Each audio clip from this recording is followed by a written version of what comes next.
In a short biography of yours, I read that after working for 10 years as a business analyst, you decided to do a PhD in history, and one of your main areas is pensions. What made you focus on pensions? Well, partly because I'd worked for 10 years in the life and pension sector, and probably mainly because I knew it would get funded. You close your book chapter, Politics and Pensions in Post-War Britain, in the book Britain's Pension Crisis, History and Policy, very popular pension research literature, with a claim made by the Pensions Commission, which is that Pension Commission's proposals are the framework for achieving a national consensus on the way forward. Drawing on this, I would like to ask you if today, would you say that this national consensus has been achieved? I think it has. The Pension Commission was a refreshing departure in as much as for most of the post-war period, British pensions existed in a kind of state of permanent revolution and were generally the subject of inter-party contestation. And I think opening up the Blair government's decision to appoint the Turner Commission was a very good move. And I think it did result in the creation of a consensus. I think that consensus is fraying a bit at the moment, and particularly I think since 2010, it's been put under a lot of pressure. And I think there are questions, although I'm a great admirer of the Turner Commission actually, I think one can raise questions about the nature of the consensus and about its utility for the long term. What kind of questions about the nature? I think quite plainly Britain did have a pensions crisis at the point at which the Turner Commission was undertaking its investigations. And of course, it shared that experience with most advanced economies. Britain's pensions crisis was complicated by the fact it also had what the Turner Commission described as the most complicated pension system in the world at the time, which in a sense was the result of more than half a century of constant revolution and an abiding tendency to think that you could somehow replace what had been the existing system, you could replace it with something new, and a lack of recognition that actually pensions embodies very, very profound path dependencies which tend to lock in any institutional solution. And so over time, the UK had piled up a series of sub-elements within its overall pensions system. And the architecture of those elements and of the interactions between them was a barrier, really, to reform. In fact, I think it was a bigger barrier to reform than the Turner Commission itself acknowledged. It recognised that the situation it was facing was the product of history. What it didn't do, really, was explicitly recognise the ways in which options for change had been constrained by the settlements of the past. One could say that's a failing of the Commission, the recognition. I'd like to think that had it recognised it, we might have been able to extend the debate. But as it was, we didn't, and therefore we worked with what we had. And we worked with the constraints that we had, and that shaped the proposals that it delivered. Can you give us an example of these elements from the history that were not sufficiently recognised? You know, we started off in the late 40s with effectively one flat rate universal pension, the Beveridge pension. We then added to that state pension a rather vestigial and dishonest graduated pension embodying a so-called link to earnings in 1961. Then we added the state earnings-related pension system in 1978. Then in 2002, we added we converted that to the state second pension, but we didn't get rid of SERBs. In parallel with that, we had first of all we had the development of mass occupational pensions. Then we had the personal pensions revolution. Then we had the stakeholder pensions revolution. I mean, my partner, for instance, has at the time the Turner Commission was sitting, was amused to find that she actually had 9 completely different pensions, and within that she had multiple occurrences of quite a few of them. And not surprisingly, she was absolutely baffled as to what she was actually going to get, as was everybody. Nobody understood the system. Not even experts understood the system. There was no way that British workers understood the system that they were operating in. And that's a big problem that Turner recognised. It recognised that it was operating with a profoundly complicated system that wasn't delivering. And part of the reason it wasn't delivering was that it was too complex, and the complexity was putting off. For example, putting off people. For example, it was putting off employers providing occupational pensions because it was a huge burden on them to get to grips. You know, a new employer setting up a pension scheme, that burden was a barrier to providing something for their workers. And similarly, I think one of the things the Pensions Commission did was to recognise that behavioural psychology was an important element of the pensions crisis. But one element of that was that the system was so bloody complicated that the average person just thought, oh, I really need to do something about my pension, and then forgot about it because it was just too much effort to get to figure it out. And you were almost certainly going to make mistakes. So you would live to rue in the long term. And so people dealt with that problem by doing nothing. You mentioned before that after 2010, we can see an erosion of this consensus. Well, I think the consensus on the core element, which is the automatic enrolment, I think has persisted. I think and that's a good thing to an extent. The consensus around the state system, of course, did not persist, not least because Steve Webb did something, as Pensions Minister, did something very, very unusual, which is he actually abolished an element of the system. Not immediately, as everybody was led to believe, and then found to their shock was not the case. They weren't getting this unified new state pension. But over the long term, he will have removed an element from the system. But it's the element that still preserves some earnings relation. And so the consensus that was formed by the Turner Commission, I think there's still a consensus, but I think it has evolved to encompass a changed conception of what a state pension should be. Do you have in mind the objectives behind the state system? Well, the objectives and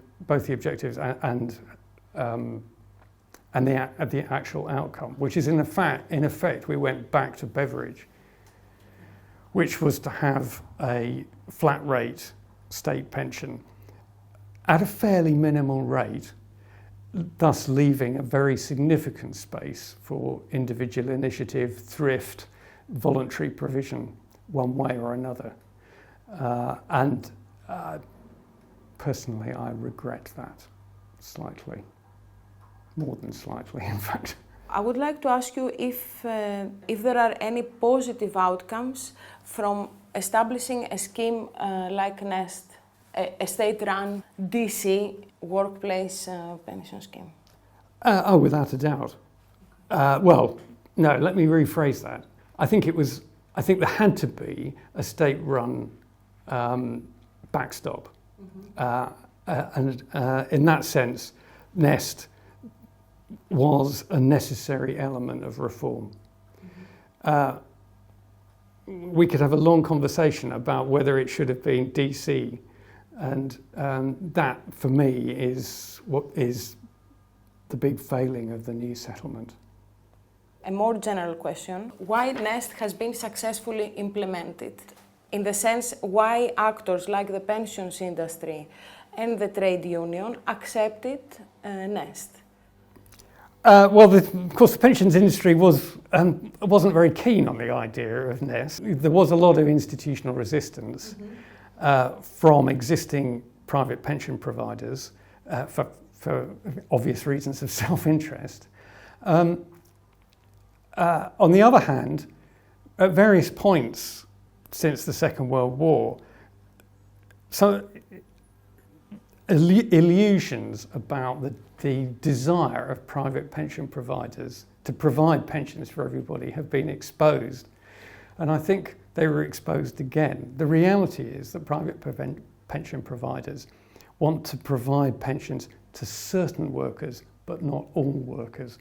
And that's because they don't really want to deal with workers on low incomes because there's no money in it. There's no profit to be made in it. The costs of administration are relatively high, the rewards are relatively low, and the chances are you're going to end up making a loss. So the two big previous proposals to provide occupational pensions for everybody, for instance, both in the 50s and the 70s, both ran up against the fact that the pensions industry didn't want to have compulsory private pensions because it would be ruinously unprofitable for it. So it was always going to need to be an institutional backstop, and NEST provided that, and I think seems to have done a good job in as much as it is able. Why trade unions accepted NEST? Drawing on your article, really.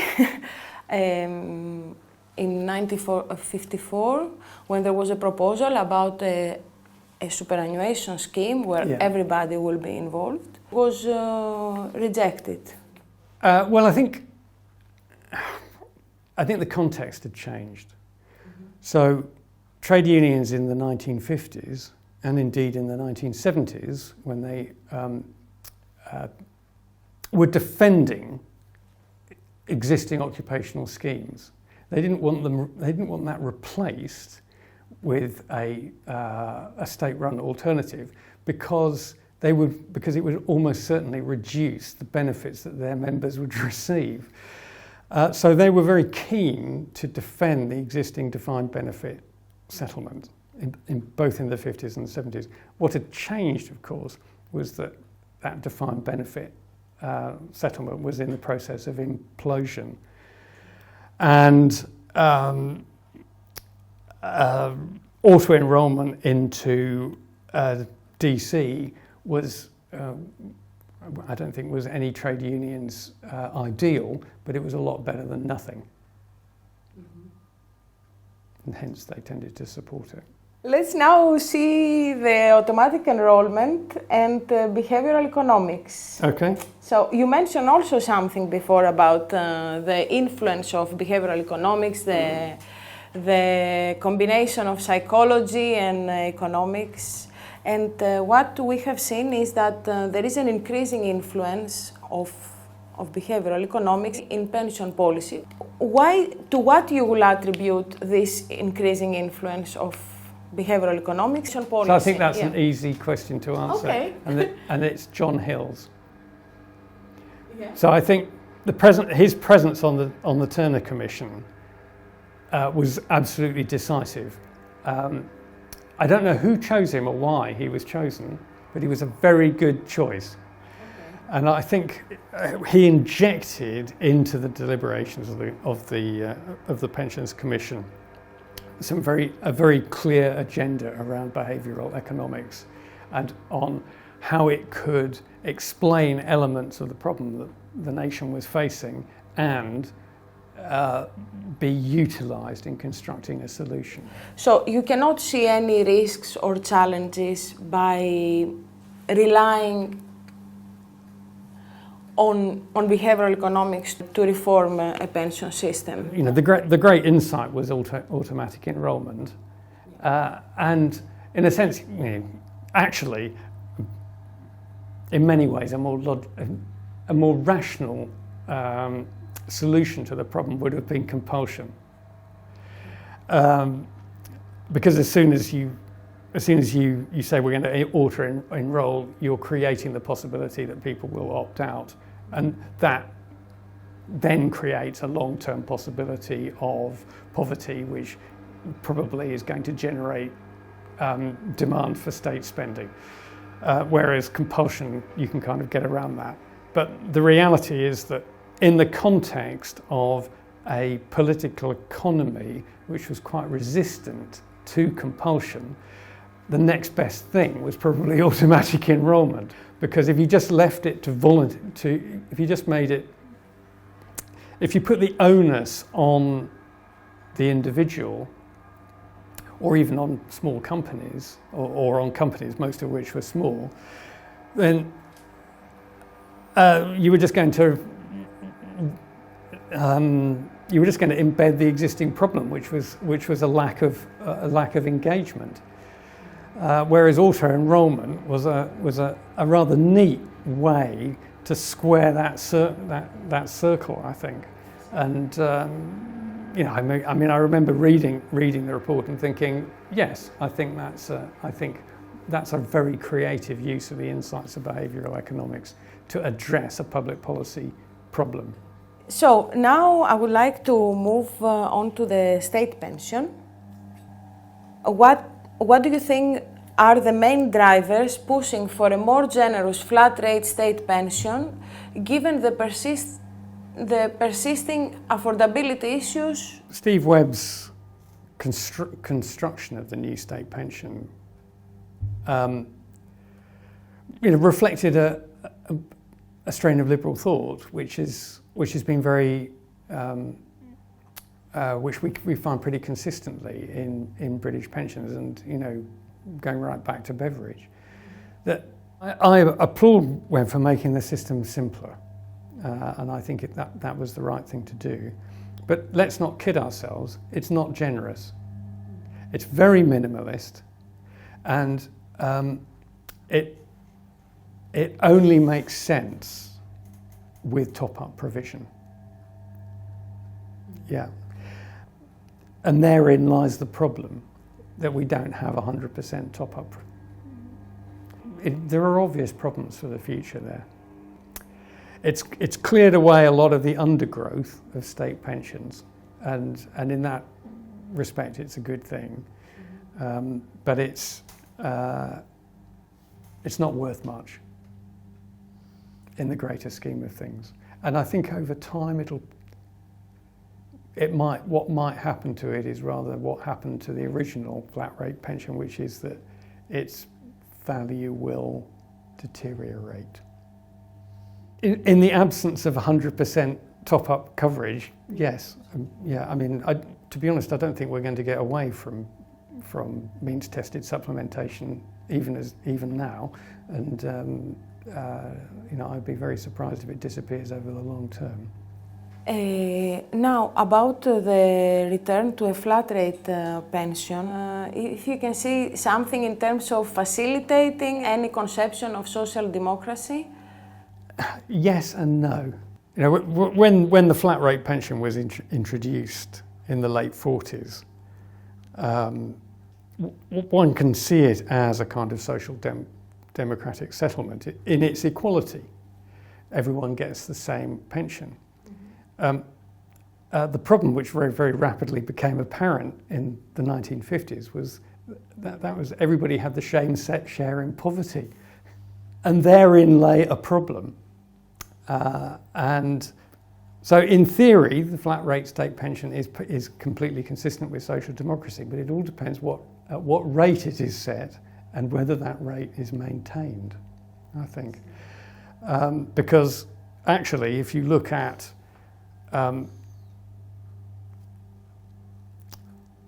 if you look at the historical reaction to the flat rate pension on the part of trade unions, they have not been very keen on it.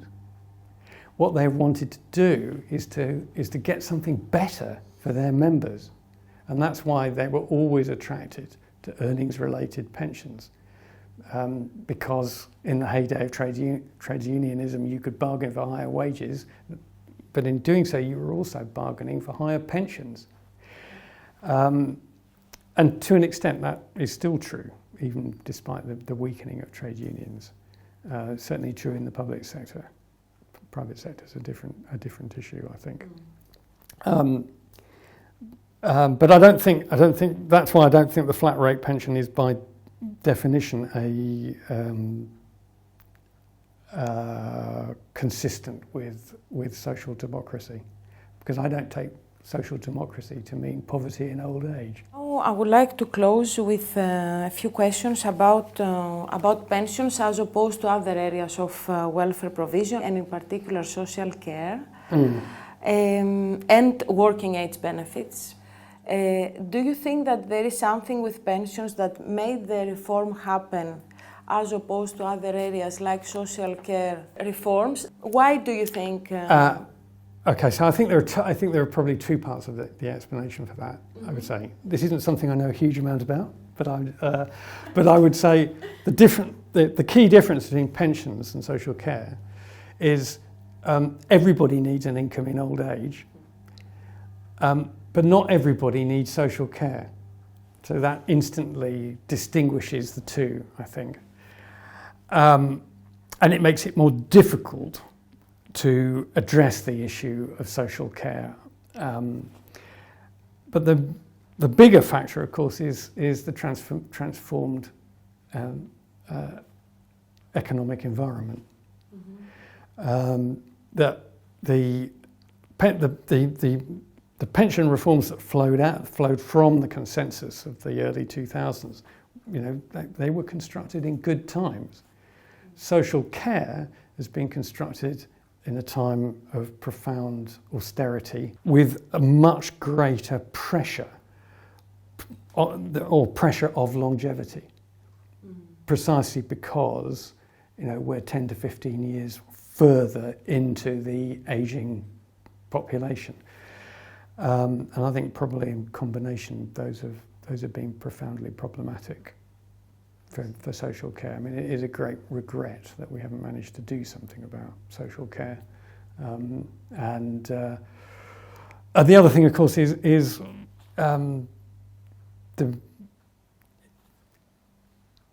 the shifting political economy. Is that actually, what was the Cameron government interested in? Well, its interests were different from the interests of the Blair and Brown governments, I think. Do you think there are differences in how pensioners and care recipients are viewed as electorates? Yes, I think it's not occurred to me before, but I think there is a difference there, but that goes back to what I just said. Is that I think everybody knows they're going to be a pensioner. Everybody hopes they're not going to be in need of a large amount of social care, and in that sense, that probably does shift the political dynamic, in as much as because everybody knows they're going to be a pensioner, everybody has views about it, and we were talking about behavioural economics, and I mean one of the abiding problems that pensions voluntarism in pensions has always encountered is that people aren't very keen to think about themselves in old age. But if that's true, they're even less keen to think about themselves in a situation of dependency and incapability, and in need of very expensive continuing social care. I think that behavioural problem that exists in pensions is even more so when it comes to social care. Social care reforms have been neglected due to bad times or austerity, and different priorities. Different priorities. Of course, there's I think there's a problem of institutional structure at the heart solving the social care crisis, which is a further complication in as much as we've got this huge division between an NHS, which is historically focused on the treatment of chronic illness, acute illness, and local authority-run social care, which deals with chronic conditions. And you're taking a national institution and a multiplicity of local institutions and bolting those together without absolutely fundamental reform is an incredibly hard thing to do.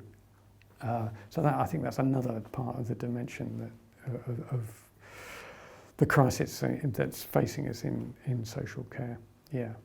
There were some thoughts about replacing the triple lock in pensions. I think that almost certainly, that's what I was getting at with, I think in the longer term, the flat rate pension, I think the guarantees are going to be whittled down.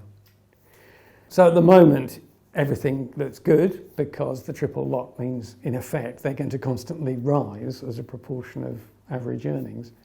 But it's not hard to envisage a world in which bits of, the triple lock becomes a double lock, becomes a single lock, becomes no lock at all. And I'm not, I wouldn't be at all surprised to see an erosion of the guarantee. So one of the arguments in favor of the double lock is that it will bring equity between working age population and pensioners, given the cuts that have taken place in working age benefits. Yeah. What do you think about this? I think that's a difficult question, and I think the issue of intergenerational equity is an issue that we've often ducked. Mm-hmm.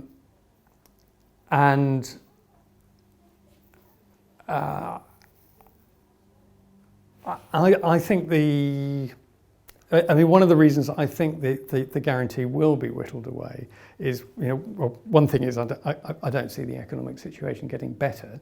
So actually, we're probably locked into pretty much a permanent austerity. And in that context, the triple lock looks pretty unsustainable. But I think it's also pretty clear to me that the intergenerational question will probably become more pressing and will be another reason for eroding the commitment, because plainly it does work to the disadvantage of younger people. But I think it does go back to it goes back to a question that you asked earlier about the politics of pensions, and in a sense it's a product of something very obvious, which is differential turnout at general elections. And as long as older people go on voting in much greater numbers than younger people, the system is skewed to them. But when people get angry, they vote, and that's why I suspect the intergenerational question will rise up the political agenda. Well, I just wanted to develop the conversation we had about auto-enrolment. So, if you're looking at, its great success is that it's raised coverage. So, it's now 76% of people have got a workplace pension, and that's great. It's up nearly 30 percentage points since auto-enrolment began. So, that's to be applauded. But the fact is that only 36% of workers are in a defined benefit pension scheme. And membership of defined benefit schemes is highly correlated with age. So, for somebody in their late 50s, there's about a 50% chance they're going to be in one. About 35%, I think. But for somebody in their mid-20s, it's down to 20%. And then you've got sectoral differences, and you've got the catastrophic differences between large and small firms. So AE has been good for enrolment, and it's been good for coverage, for workplace scheme coverage, but the fact is I think the pensions that it delivers are going to prove to be pretty inadequate.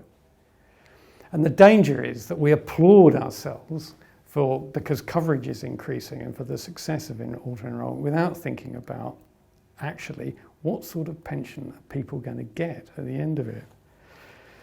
So, fairly obviously one thing is if you don't have any earnings, you don't have any contributions, you don't have any pension. If you take time out from the workplace because you're caring for children or for elderly parents, you have a major hit to the pension that you're going to get in a way that actually we managed to deal with in the settlement of the late 70s by crediting in people, disproportionately women, who were suffering from patchy contribution records because of caring. Low earners, many of them women, are not included. The contributions relate only to qualifying earnings. And even at the level that they've now reached, the total contribution is pretty low. I mean, it's 8%. So when the state earnings related pension scheme was implemented in 1978, the contribution was 16.5% in total. So half the value is going in. 4 out of 5 workers in the private sector are contributing less than 5% of their earnings. This is going to prove really problematic because with low contributions, inevitably comes the likelihood of a low pension at the end of it. And then, of course, we've got the issue that what DC in auto-enrolment has done is to embed a transfer of all risks involved in the provision of a retirement income in old age to the individual. The state's not taking a risk, employers are not taking a risk, it is all on the individual. And there's a consistent tendency in pensions to think, oh well, a growing economy will bail us out of all problems. But, we've had 10 years of going sideways on the economy and no end in sight at the moment. There is no guarantee in the long term that things are going to get a lot better. And so actually the danger is that we've created a system that we think is a good one, which is going to deliver remarkably little to people in their old age, ultimately. And therein lies a long-term problem, I think. Maybe in 30 years from now, even if you have put your hard-earned money somewhere, we don't know what will happen. Yeah. Obviously, the long term embodies a significant risk. And the reality is that individuals are not very well placed to cope with recognizing risk and dealing with it. So in the mid-80s, the Thatcher government attempted to get rid of all state pensions apart from a bare minimum and to convert everybody into having their own individual personal pension. I mean, even more than that, actually. John Redwood wanted everybody to directly invest their own portfolio in British companies. And, that ran up against a very obvious problem with which people in the pensions industry, the actuarial profession, were only too eager to put in front of ministers, which is the average person is innumerate, functionally innumerate. There's no way that the average worker, the average consumer, or even frankly the above average worker or consumer can cope with calculating the risks involved in different investment approaches and in comparing different pensions products from different companies, recognising the effect of charges, of differential returns between different markets. This is just beyond people. And that's a problem. That actually people aren't very well placed to. It's not just that people are myopic. People just lack the skills. I can't remember the exact figure, but I think about a third of people can't tell if a